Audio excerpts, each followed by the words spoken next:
So ayan, good day! Nandito naman ulit tayo sa ating panibagong vlog. So sa vlog ngayon, meron tayong HP SmartTank 515. Ang problema niya is paper jam. Paper jam bakit? Dahil pag nag-send ako ng print dito, ganyan, nakaganyan siya. Hindi nakapasok yung papel doon sa passageway niya dahil mayroong nakabara. Tinisting ko yan ng isang basis dito. Nagprint ako ng isang print. Tapos ayan, hindi makapasok yung papel dahil mayroong nakabara. So ngayon, ating iti-check at tingnan sa loob. Let's go! Okay, same procedure pa rin. Power off. Hugutin sa outlet. Ayan. Tapos, 4 na screw. Isa dito. Dalawa. Pangatlo dito sa taas. Pang-4 dito banda kaliwa. Ayun, may tumatawag. Ayan. Ayan, ngayon since natanggalan natin 4 na screw, iangat natin kaganyan. And then yung flex cable, dahan-dahanin natin hugutin. Ayan, tapos pwede na itong separate natin. Okay? So ngayon yan, nandito na tayo. Tingnan natin sa loob kung meron. So hindi natin makita, hindi natin maaninag kung anong nakabara. Basta dito banda, nandyan sa ilalim. Okay? So nga pala, sa pagtanggal nito, basic na basic. Ayan. Dito lang, itong gear na to, ikutin nyo lang from there to here. Okay? Nang 2 beses. Isa, 2. Ayan, ayan. Okay, unlock na. So, ngayon, since, ayan, nandyan sa ilalim, tanggalin natin yung mainboard. Remove natin itong mga flex cable, peripherals, and then, naka-screw. 2 screw lang, tanggalin natin isa. At ito, pang 2. Once matanggal natin, ay pwede na itong sugutin. Ayan. Uy. Ito, tanggal ito. Try lang natin. Okay. Tanggal na natin yung mainboard. Tabi. Then, yung PC carriage assembly. So, 3 screw. 1, 2, 3. Umpisa na natin.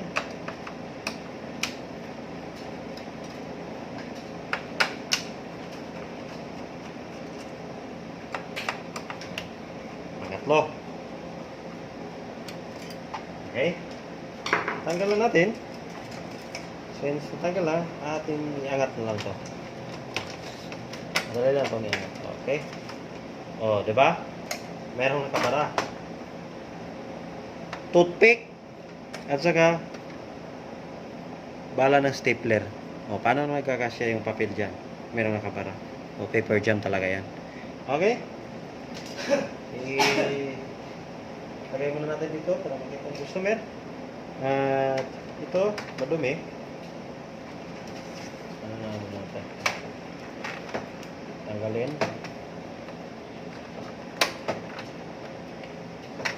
Okay. Yan.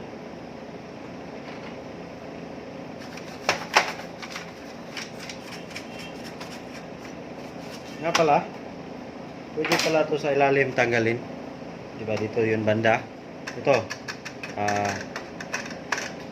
Naka-open naman to, diba? Pwede nga pala ito tanggalin sa ilalim. May passage door sila diyan. Ito. So, yung setup natin. Tinamad akong tanggalin sa ilalim.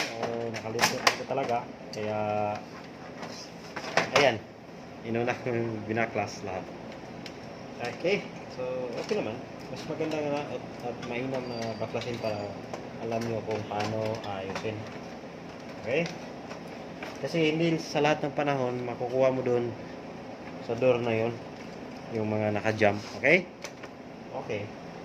So, since natanggal na natin yung 2, ibalik na natin, i-assemble at papaganahin natin mamaya. Okay? Assemble time. So, pag-assemble pala nito, paano nyo kinalas, yun din pagbalik. Okay, huwag niyong kalimutan.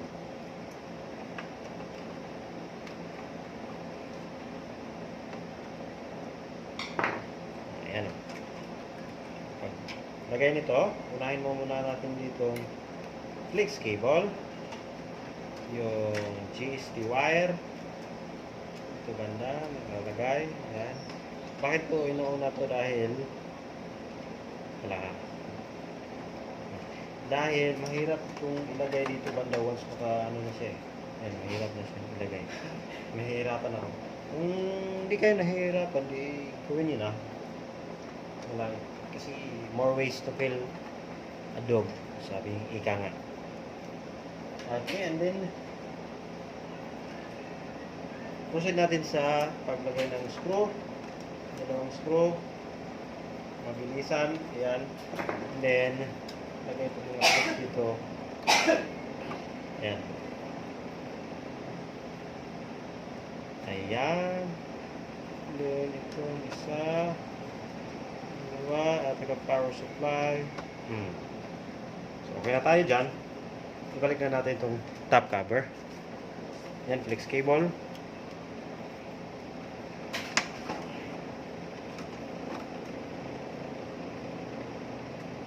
Yan. Then,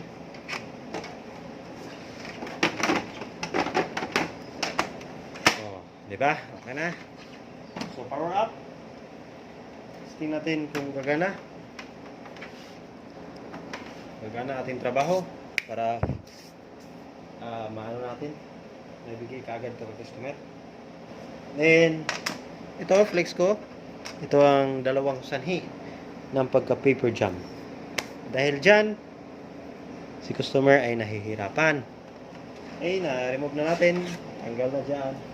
And then, antayin lang natin matapos siyang mag-start up, initialize, and then magpe-print tayo ng isang service page para makita natin yung reports niya, kung anong sitwasyon, kung anong situation ng papel niya o kaya yung reports nito. Okay? Kuha muna ako ng papel. So, meron na tayong papel. Ilagay natin dyan. Okay. Diba? Gets na. Off muna natin tong wifi sa unang bukas. Okay. Ngayon, ang gagawin natin is mag-print tayo ng print self test. So, hold nyo lang to ng 10 segundo. O kaya timingan nyo lang. Basta 5 to 10 seconds. Yan. Tapos, pag lagpas na ganun, pinutin nyo to ng isa. Yan. Yan. Tapos, release nyo to. Ayan. Yun lang kasimple. So, atayin lang natin. Remove natin yung yan. Okay. Tayo natin mag-print siya. Kung kakainan niya yung papel, adi mas maganda. Mas makapagbigay tayo ng update sa customer. Para mabigay natin ng maaga. Matagal yan mag-print. Kasi unang print niya sa kanyang pagbukas mo, ganyan talaga yan. Pero kung makapag-print na, dire-diretso na yan. Okay, ayan. Diba? Nakapag-print na tayo. Ayan. Hindi makita. Ayan. Nakapag-print pa siya ng 10 pages. Ayan. 10 pages. 10,000 pages. So, ngayon, okay pa ang kanyang print head. Okay, goods, all goods. So, ayun. Hanggang dito na lang ako.